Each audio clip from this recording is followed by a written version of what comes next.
ప్రజాస్వామ్యంలో అంతిమ న్యాయ నిర్ణేతలు ప్రజలే. ప్రజలు తమ తీర్పు ద్వారా దేశం కానీ రాష్ట్రం కానీ ఎటువైపు నడవాలో నిర్ణయిస్తారు.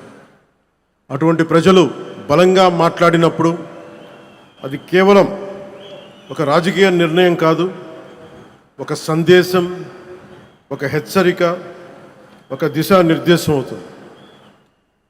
2024లో ప్రజలు ఒక రాజకీయ సంస్కృతిని తిరస్కరించారు, భయాన్ని తిరస్కరించారు, అహంకారాన్ని తిరస్కరించారు, అధికారమే అంత అన్న భావజాలాన్ని తిరస్కరించారు. ప్రజాస్వామ్యంలో ప్రజల కంటే ఎవరు పెద్దవారు కాదని మరోసారి గుర్తు చేశారు. అందుకే 2024లో చేసినట్టు కొన్నిసార్లు ప్రజలు కేవలం ఓటు వేసి వదిలిపెట్టరు, చరిత్ర రాస్తారు. 2024లో ఆంధ్రప్రదేశ్ ప్రజలు చేసింది అదే. ఆ తీర్పు ఈ రాష్ట్రానికి మళ్ళీ ఆశనిచ్చింది, ఆంధ్రప్రదేశ్ సమాజానికి మళ్ళీ ఆత్మవిశ్వాసాన్ని ఇచ్చింది, ఒక తరం భవిష్యత్తుని మళ్ళీ నమ్మకాన్ని కల్పించింది. ప్రజలు మౌనంగా కనిపించిన అవసరం వచ్చినప్పుడు చరిత్రని మార్చగలరని మరోమారు నిరూపించిన సందర్భం అది.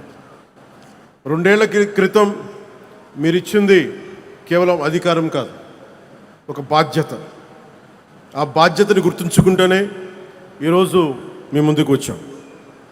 ఈ చారిత్రక విజయానికి కారణమైన ప్రతి కార్యకర్తకి, ప్రతి నాయకుడికి, ప్రతి మహిళకి, ప్రతి రైతుకి, ప్రతి యువకుడికి నా హృదయపూర్వక కృతజ్ఞతలు. ఈ విజయం కేవలం తెలుగుదేశం పార్టీదో, భారతీయ జనతా పార్టీదో, జనసేన పార్టీదో కాదు, ప్రజల విజయం ఇది.